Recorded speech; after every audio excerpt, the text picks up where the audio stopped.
Well, we believe it's a good deal for the current and future pensioners of the BHS scheme because it is a cash upfront settlement whereby Sir Philip has agreed to pay up to £363 million to set up a new scheme which will then operate as a standalone scheme. And the members, current and future pensioners, will then have a choice. So they can elect to go into that new scheme and receive benefits whereby they'll get the starting pension that they would have got from the BHS scheme, or they can take a lump sum if they're eligible for it, or if they really want to, they can choose to stay within the protection of the Pension Protection Fund safety net.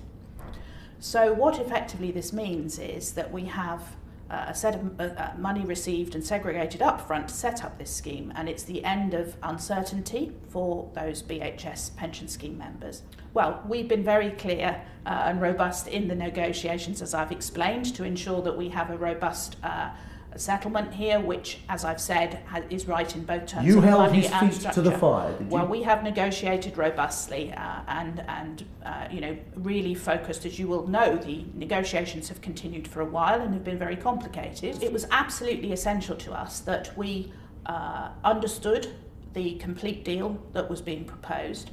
And inevitably, when you're faced with these situations, you have questions to ask, you have details to pursue. And as I've explained, it is a novel arrangement, it's new, so it had to be checked out very carefully.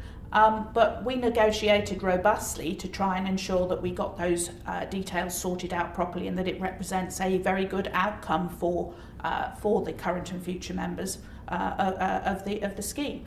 And so that's why it takes long, because you want to get it right. In parallel of that, of course, we were also pursuing our enforcement investigation. I'm not going to talk about any of the details and the negotiations. I would just want to emphasise that we have a settlement which is very much in the interests of the current and future pensioners of the BHS scheme.